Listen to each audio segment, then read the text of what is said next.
The grand chamber of the High Council aboard Zenith Space Station hummed with tension. Commander Lena Voss stood at the viewport, watching the blue-green sphere of Earth hanging like a jewel against the blackness of space. 20 failed diplomatic missions. 20 attempts to bring humanity into the fold of the Galactic Alliance.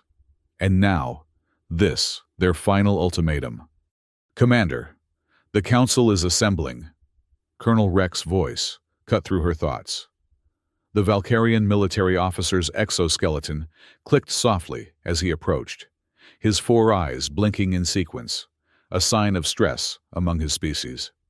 "How bad is it?" Voss asked, without turning from the viewport. "Bad enough that they've summoned the full contingency panel." Rex's outer mandibles twitched. "Dr. Malin is already inside, preparing the briefing materials." Voss nodded, smoothing down her uniform. The silver insignia of the diplomatic corps caught the light, a symbol of peace that felt increasingly hollow. 48 hours had passed since the collapse of their last negotiation attempt with Earth. 48 hours of emergency meetings, frantic communications, and mounting fear across 1,000 worlds. "Let's not keep them waiting then," she said. The High Council chamber was a marvel of interstellar architecture, a perfect hemisphere with concentric rings of seats ascending like a coliseum, each populated by representatives of the Alliance's member species. At the center stood a holographic podium where speakers could address the assembly. The chamber had been designed to inspire awe and foster unity. Today, it felt like a court-martial. Dr. Malin, the mission's chief science officer, was already arranging data crystals at the podium. The Tarabi scientists' translucent skin revealed the rapid circulation of their cyan blood, another species showing signs of distress. "Commander," Malin greeted her, voice wavering slightly. "I've prepared the technical assessment, but they won't like it." "They don't have to like it, Doctor. They just need to hear it." Voss took her place beside Malin as the chamber lights dimmed. High Commissioner Zathal, an ancient Medusan whose gelatinous form pulsed with bioluminescent patterns, floated to the central platform. The patterns flashing across Zathal's body indicated formal opening procedures were beginning. "This emergency session is now convened," Zathal's translated voice boomed across the chamber. "We face a crisis unprecedented in the 16,000 years of Alliance history. Commander Voss, your diplomatic mission to Earth has failed for the 20th time. The consequences of this failure now threaten us all. Present your report." Voss stepped forward, feeling the weight of 1,000 stares from species across the galaxy. "High Commissioner, honored representatives of the Alliance, 48 hours ago, our diplomatic delegation was ordered to withdraw from Earth orbit following the termination of negotiations by the human representatives. Our mission to peacefully incorporate Earth into the Alliance framework was rejected in terms that leave no room for misinterpretation." She gestured, and the holographic display activated, showing the recorded message from Earth's United Defense Council. A stern-faced human woman appeared, wearing the insignia of Earth's combined military command. "To the representatives of the so-called Galactic Alliance," the human began, her voice cold and precise. "This communication serves as Earth's final warning. For 3 years, you have entered our solar system without permission, established bases on our moon without consent, and repeatedly demanded our integration into your political structure while refusing to share critical technologies.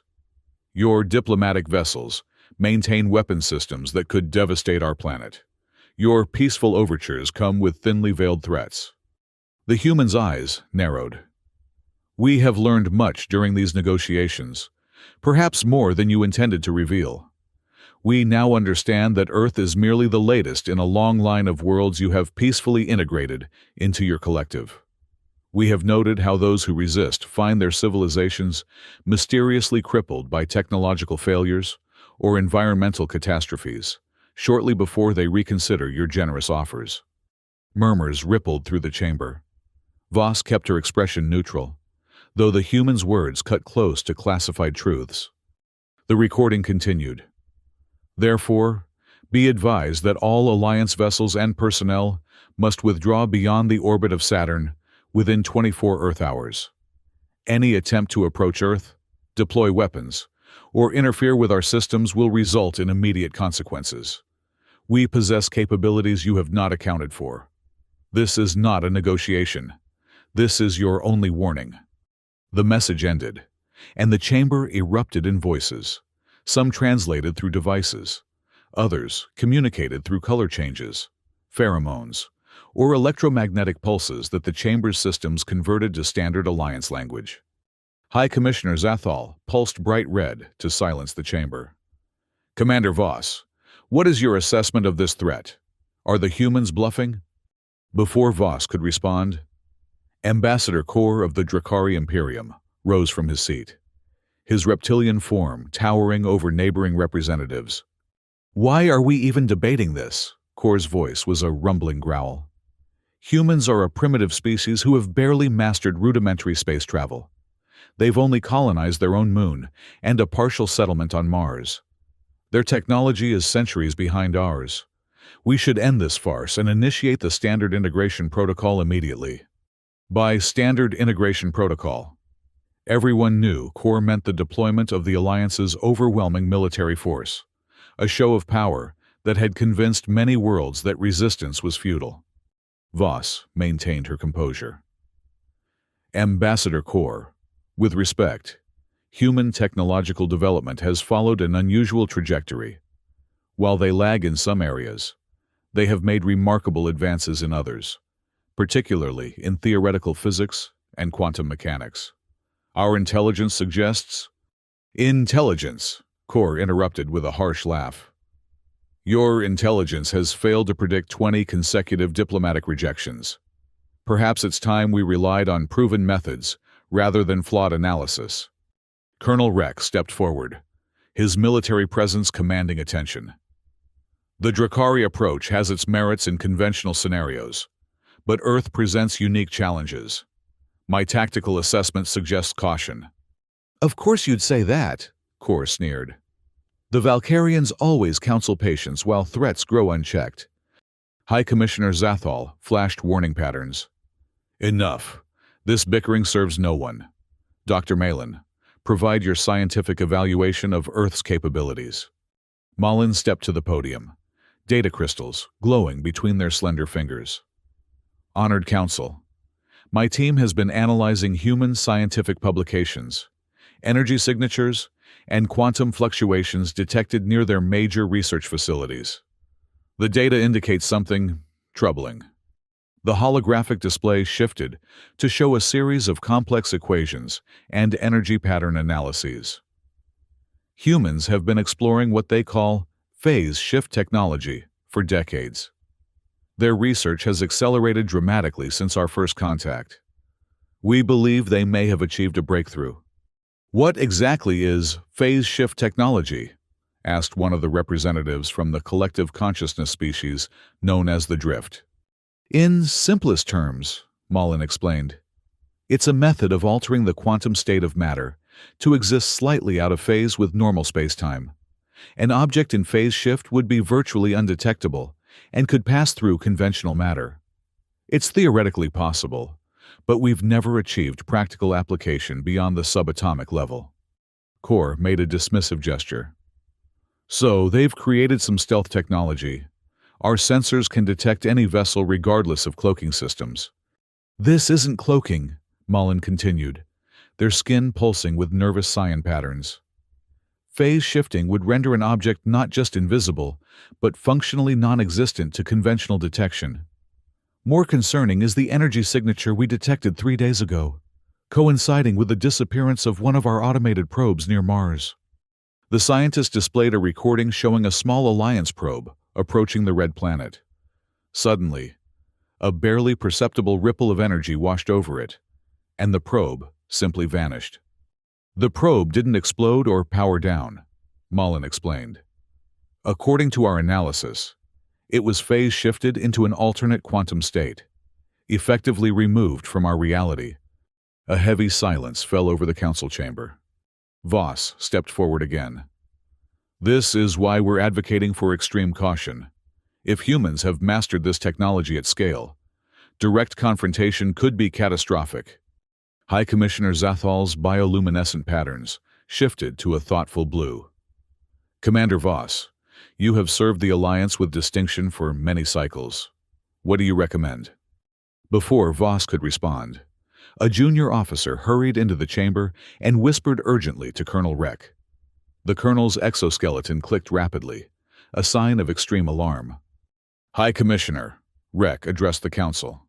We've just received an encrypted transmission from Alliance High Command.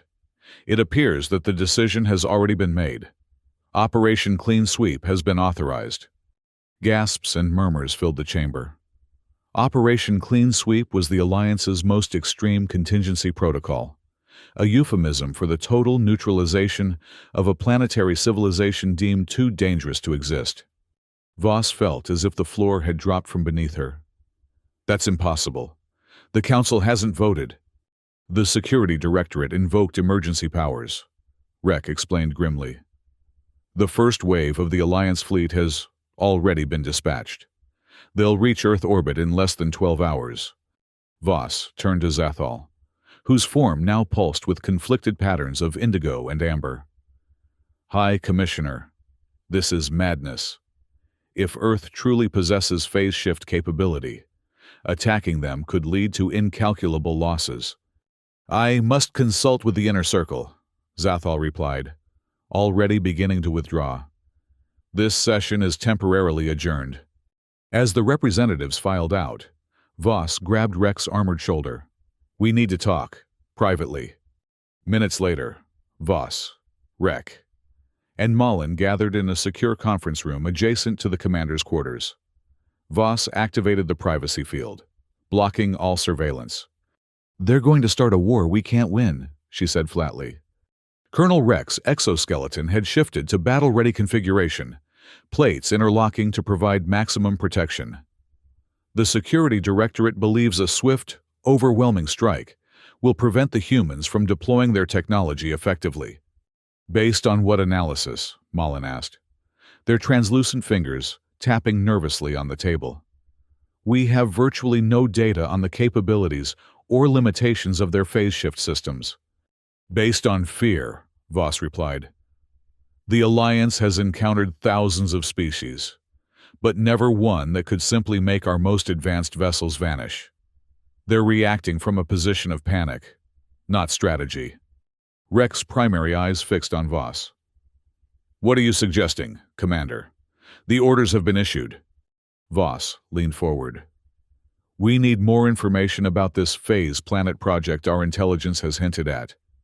If Earth can phase shift not just vessels, but an entire planet, then Clean Sweep will fail catastrophically, and likely provoke an even more devastating response. You're proposing we defy Alliance High Command? Reck's mandibles clicked in concern. I'm proposing we do our duty to the trillion sentient beings who depend on the Alliance for protection. If Clean Sweep fails, the retaliation could threaten multiple worlds, not just our military assets. Malin's skin had paled to an almost transparent state. I've been reviewing the quantum mechanics involved. If they've solved the Heisenberg-Schrödinger paradox as our intelligence suggests, then, theoretically, they could phase shift Earth into a state where our weapons would pass through it harmlessly, while remaining solid and habitable for them. Voss nodded.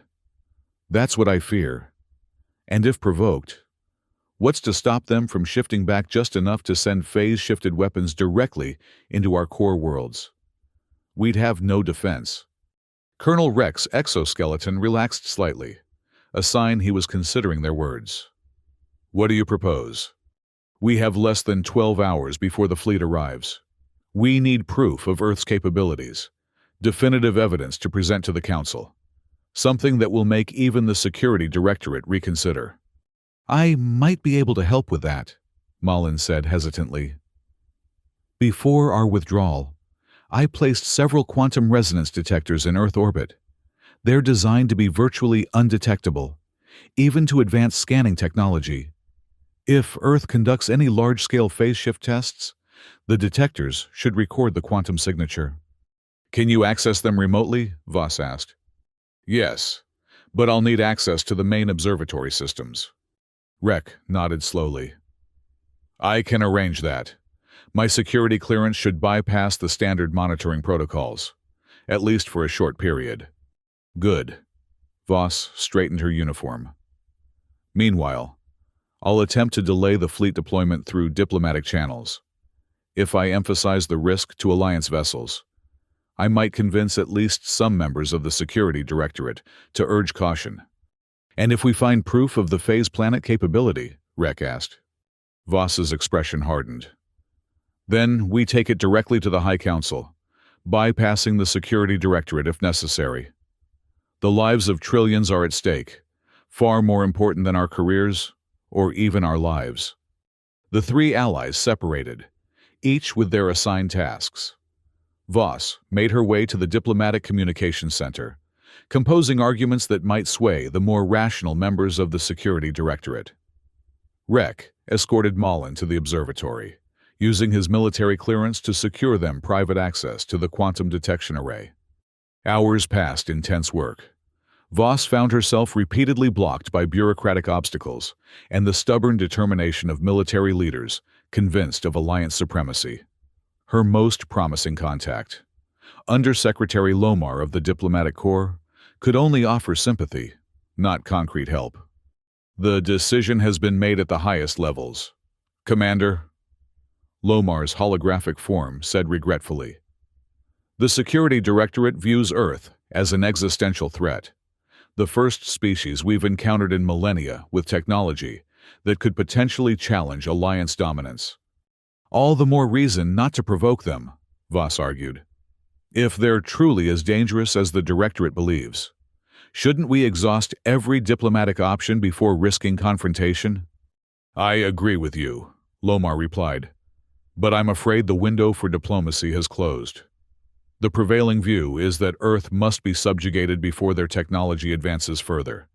The fleet has been ordered to launch a precision strike against their major research facilities, followed by a show of force sufficient to compel immediate surrender. And if they don't surrender? Lomar's holographic form flickered, perhaps intentionally to avoid answering directly. I must go, Commander.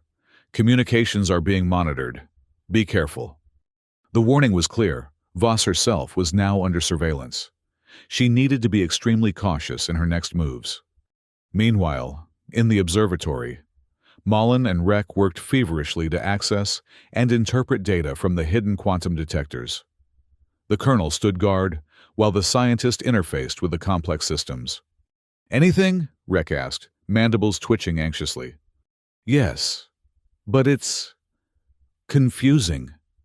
Malin's fingers danced across the control surfaces. I'm detecting quantum fluctuations far beyond what our theoretical models predicted. The scale is impossible. Impossible how? The energy requirements alone should be beyond any civilization's capabilities. Yet the readings are clear.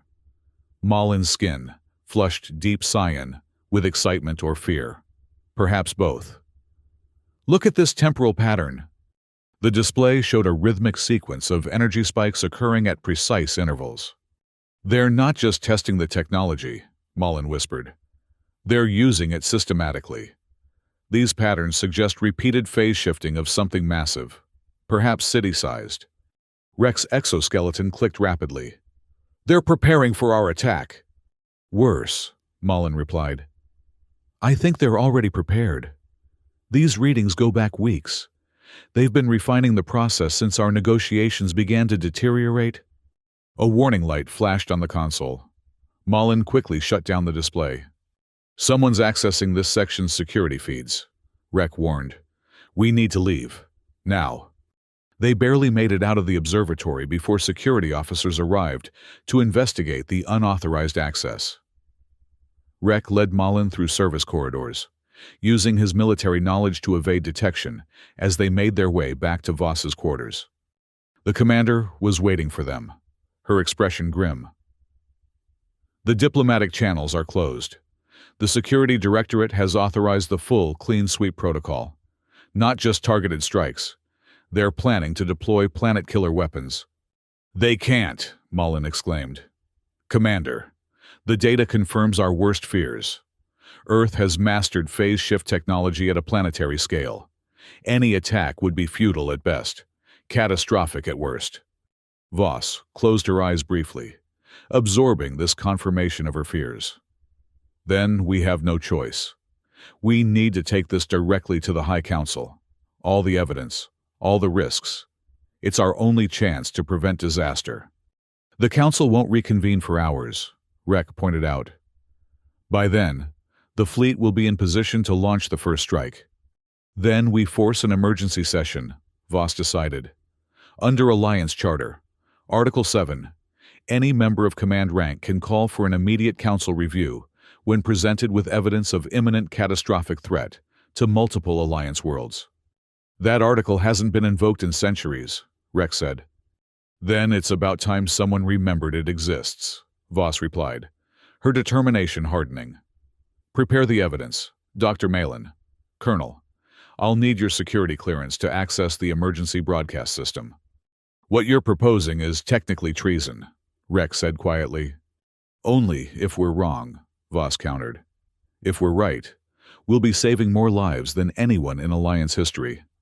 Rek's 4 eyes blinked in sequence as he considered. Then his exoskeleton shifted into a formal position of respect, a Valkyrian salute. My clearance is yours, Commander. While Mullen compiled the quantum data, Voss and Rek made their way to the station's central communications hub. Using Rek's clearance codes, they gained access to the emergency protocols. Voss activated the system, sending a priority alert to all Council members' personal devices, a summons that could not be ignored or delayed. Emergency Council session required under Article 7, her message stated. Evidence of imminent catastrophic threat to Alliance security. Convene immediately in the High Council chamber. Within 30 minutes, the Council representatives began arriving, many confused, others angry at the unprecedented summons. Ambassador Kor stormed in with a contingent of Drakari guards, his reptilian features contorted with rage. This is an outrage, he hissed. Commander Voss has exceeded her authority. Guards, arrest her for interfering with military operations. The Drakari guards moved forward, but Colonel Rek stepped between them and Voss, his exoskeleton now fully extended in combat configuration.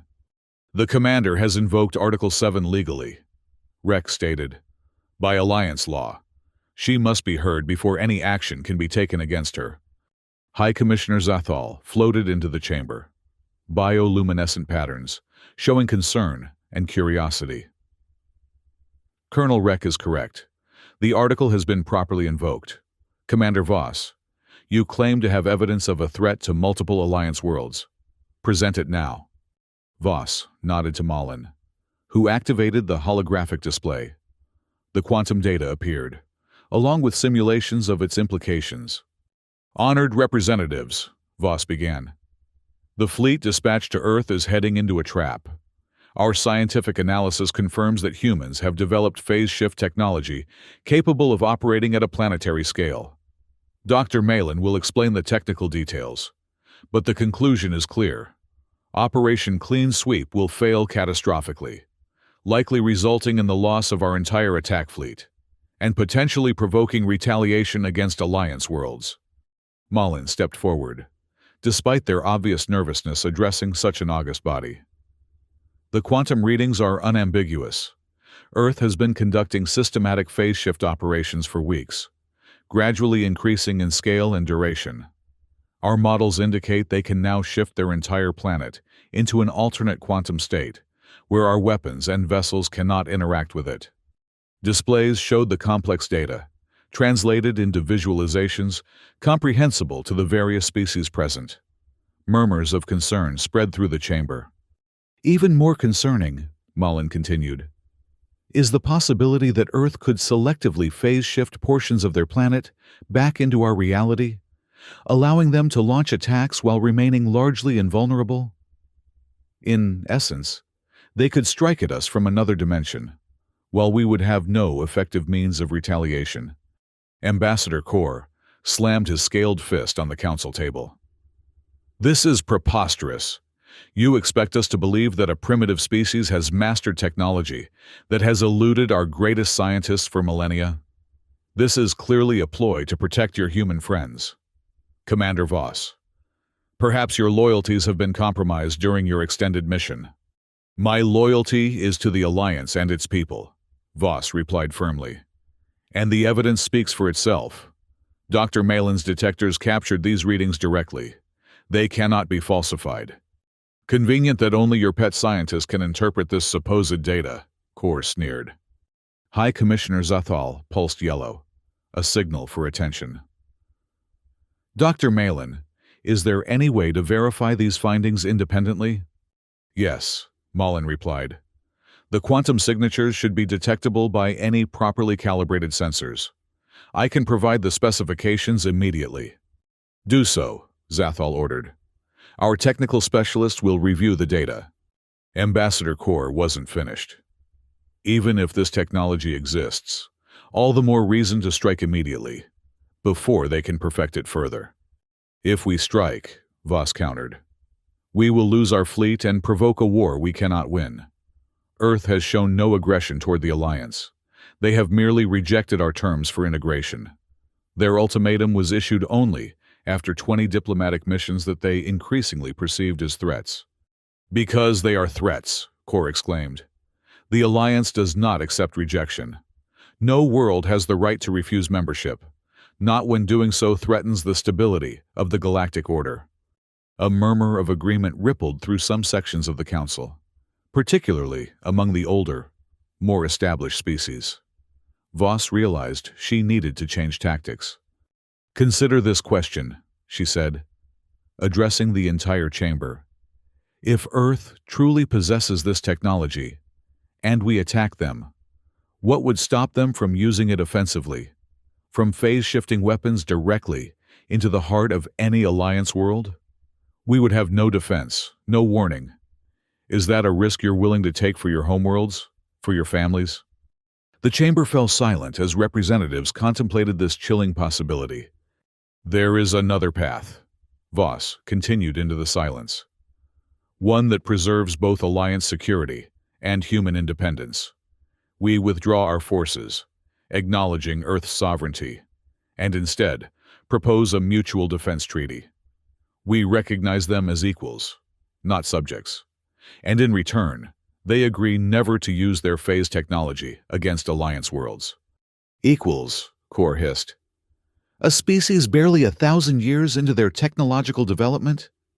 A species that has achieved what we thought impossible, Voss countered.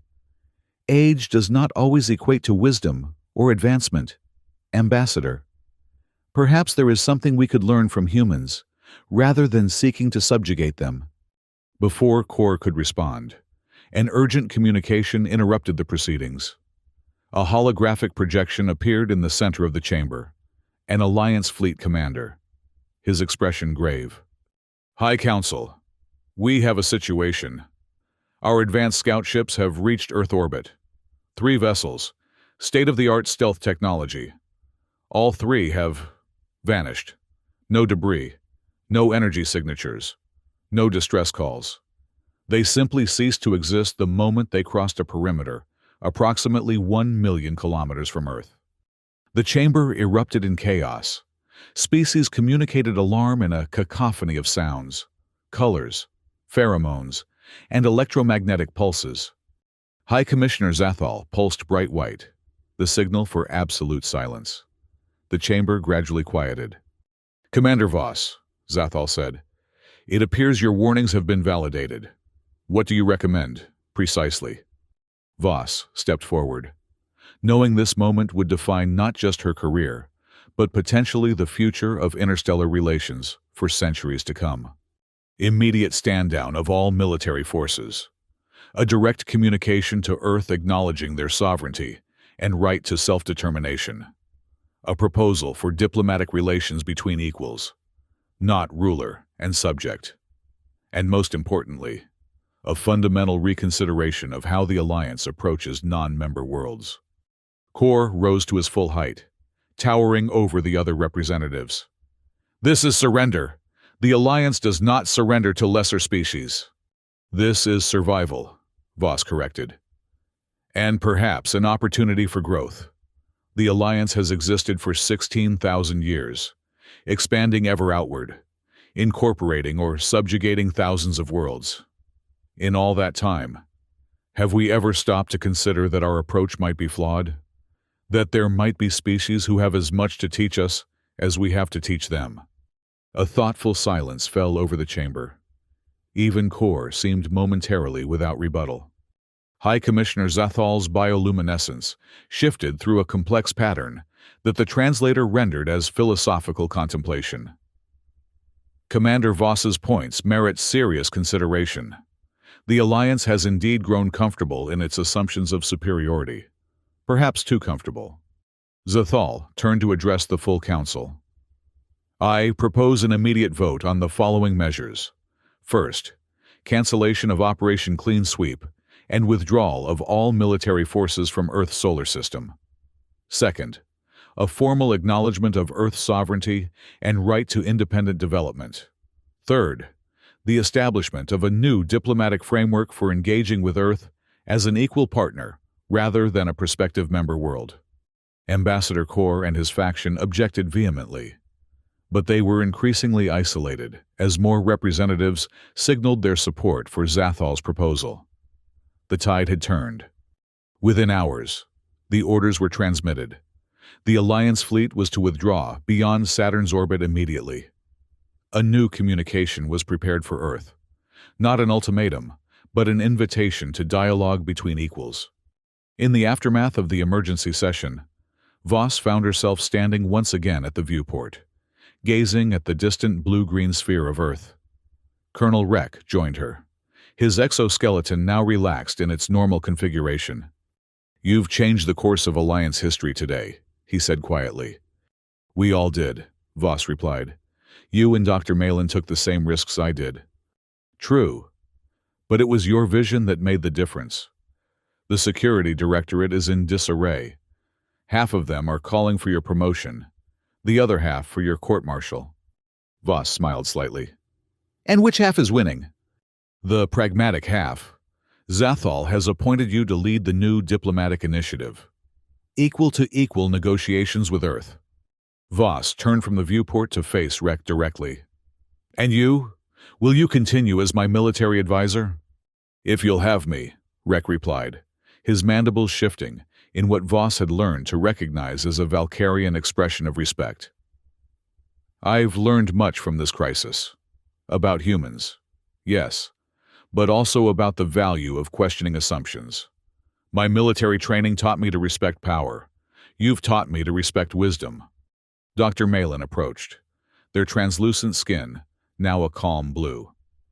Commander, I've been analyzing the quantum data further. I believe I understand how the humans achieved their breakthrough.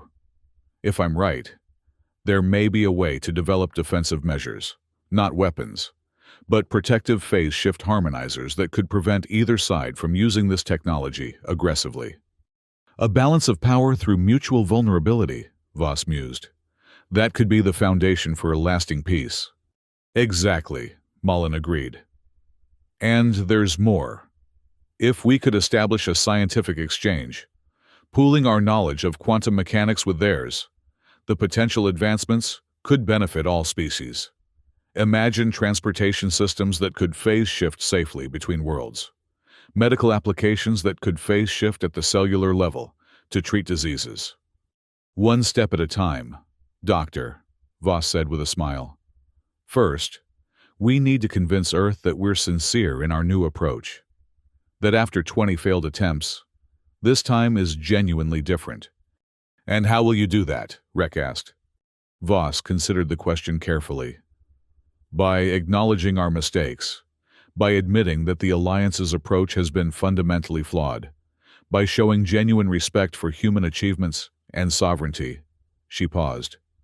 And by offering something of real value. Perhaps your phase shift harmonizer technology, Dr. Malin, as a gesture of good faith. That would be unprecedented, Reck noted. The Alliance has never shared advanced technology with a non-member world. Then it's time we set a new precedent, Voss replied. If this crisis has taught us anything, it's that the old rules no longer apply. The galaxy is changing. Either the Alliance changes with it, or we risk becoming obsolete.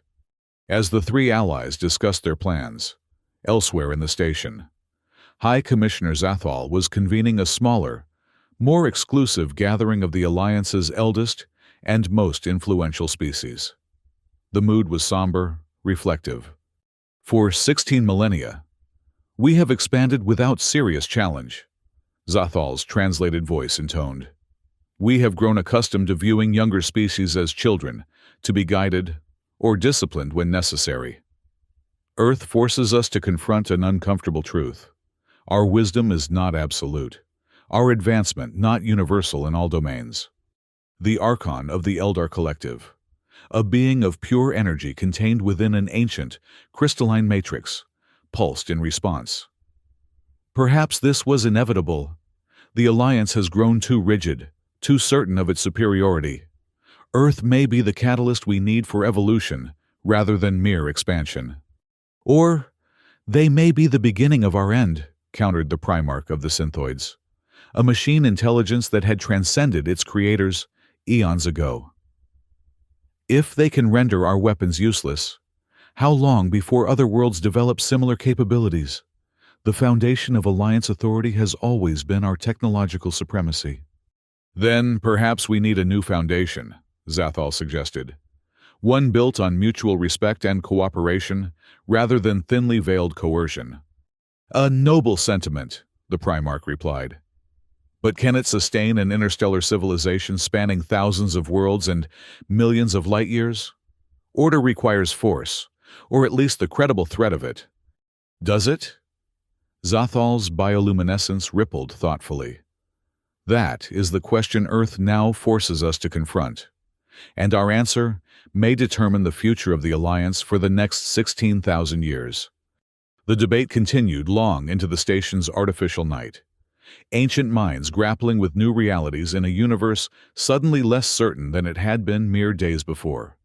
Meanwhile, on Earth, in a heavily shielded facility deep beneath the Rocky Mountains, the architects of the Phase Planet project monitored the withdrawal of Alliance forces with cautious optimism.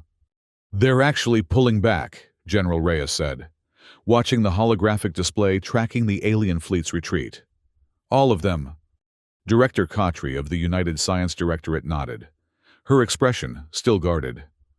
The question is why? Have they recognized our sovereignty, or are they regrouping for a more substantial attack? Our quantum sensors detected an unusual surge of communications from their command station before the withdrawal order, noted Chief Analyst Wilson. Internal debate, perhaps even conflict. Or a trick, General Reyes cautioned. We can't afford to lower our guard. The phase shield remains at full deployment until we're certain of their intentions. The phase shield, humanity's greatest technological achievement and most closely guarded secret. The culmination of decades of research into quantum physics, beginning with theoretical work in the early 21st century and accelerating dramatically after first contact with the Alliance 3 years ago. We're receiving a transmission, Wilson announced. Different encryption protocol than their previous communications, and it's addressed specifically to the sovereign government of Earth, rather than Earth Regional Authority. That's new, Khatri observed. Put it through the quantum authenticator. Let's make sure it's not carrying any nasty surprises. The message passed security protocols and appeared on the main display. As Earth's leaders read it, expressions of disbelief, hope, and lingering suspicion played across their faces. The message acknowledged Earth's right to self-determination, proposed diplomatic relations between equals, and offered a scientific exchange focused on phase shift technology, with the stated goal of developing safety protocols to prevent its weaponization by either side. They're afraid, Reyes realized. They've figured out what we can do, and they're afraid. Good, Wilson said firmly. Fear is a powerful motivator for peace. Mutual assured destruction kept Earth's nuclear powers in check for decades. But is fear enough to build a lasting relationship? Khatri wondered. If they're only respecting us because they're terrified of our technology, what happens if they develop countermeasures? Then we'll need to ensure that by that point, we've established genuine mutual interests, came a new voice. The president of the United Earth Council entered the command center, having monitored the developments from an adjacent room. Fear may bring them to the table, but shared benefit will keep them there. Madam President, Reyes acknowledged with a nod. What are your orders? Maintain the phase shield at current levels, but prepare a measured response to their communication. Acknowledge their withdrawal as a positive step. Express cautious openness to equal diplomatic relations, and indicate interest in scientific cooperation, particularly regarding safety protocols. You're considering sharing our technology with them? Wilson asked, surprised. Not sharing it, the president clarified. Developing mutual safeguards. There's a difference. If this new approach of theirs is genuine, it could be the beginning of a more balanced relationship with the galactic community. If it's a deception, she let the thought hang unfinished. Then we'll be ready. Reyes completed the sentiment, his hand resting symbolically on the phase shield controls. The president nodded. Exactly. Trust, but verify. An ancient Earth wisdom that seems particularly applicable to interstellar diplomacy. Across the vast gulf of space, two civilizations, one ancient and sprawling, the other young and isolated, began a tentative new chapter in their relationship. The path forward was uncertain, the old patterns broken, the future unwritten. Aboard Zenith Station, Commander Lena Voss finalized her preparations for the first true equal-to-equal diplomatic mission to Earth. Dr. Malin had assembled a team of the Alliance's foremost quantum physicists to develop the proposed phase shift harmonizer technology. Colonel Reck had personally selected security personnel who understood that their role was protection, not intimidation. Are you ready, Commander? Reck asked, as Voss reviewed the mission parameters one final time. As ready as anyone can be to make history, she replied with a small smile. The Security Directorate is still unhappy, Reck warned. Kor and his faction are looking for any excuse to declare this new approach a failure and revert to traditional methods. Then we'll have to succeed so undeniably that even they can't argue with the results, Voss said, her determination unwavering. Dr. Malin joined them, carrying a small device that pulsed with soft blue light. The prototype harmonizer, they explained. It can't neutralize a full planetary phase shift, but it demonstrates our theoretical understanding of the technology and our commitment to developing non-aggressive applications. Voss nodded appreciatively. An excellent peace offering. As they made their way to the diplomatic vessel that would carry them back to Earth, Voss reflected on the extraordinary chain of events that had led to this moment. 20 failed diplomatic missions, each following the Alliance's traditional approach of benevolent superiority. A planetary civilization that refused to be subjugated, regardless of the consequences. A technology that changed the balance of power overnight. And 3 allies, willing to risk everything to prevent a catastrophic war. You know, she said to her companions, regardless of what happens next, I believe we've already achieved something significant. We've forced the Alliance to question assumptions that have gone unchallenged for millennia. That alone is a victory for wisdom over tradition. Let's hope Earth sees it the same way, Reck replied pragmatically. The diplomatic vessel departed Zenith Station, carrying not conquerors but equals, not ultimatums but invitations, not threats but possibilities.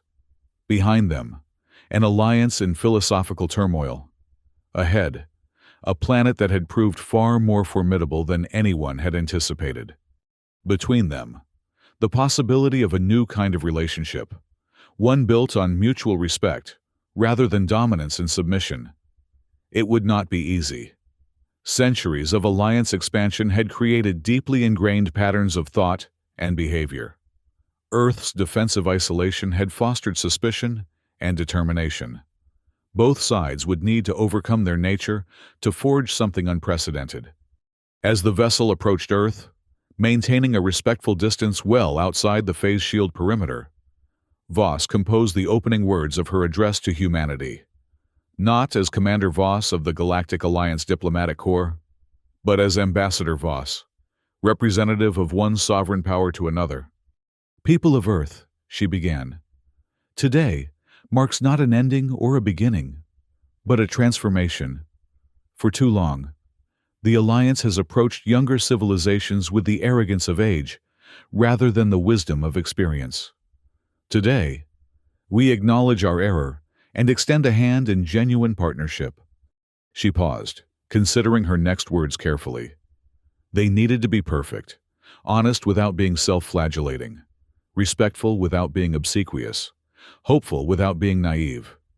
"Your remarkable achievements have earned our respect. Your determination has won our attention. Now, let us see what we might accomplish together, not as teacher and student, but as colleagues and eventually, perhaps, as friends. The galaxy is vast, its challenges numerous, its wonders beyond counting. There is room enough for all our dreams, if we have the courage to dream them together." As her vessel awaited Earth's response, Voss gazed at the blue-green planet that had changed everything. Whatever happened next, the old certainties were gone. A new era had begun, more complex, less predictable, but infinitely more interesting than what had come before. And in that uncertainty lay hope for Earth, for the Alliance, and for a galaxy where difference was not merely tolerated, but celebrated, where power gave way to wisdom and conquest to collaboration, where even the oldest civilization could learn from the youngest, if only it had the humility to listen. The universe held its breath, waiting for humanity's answer.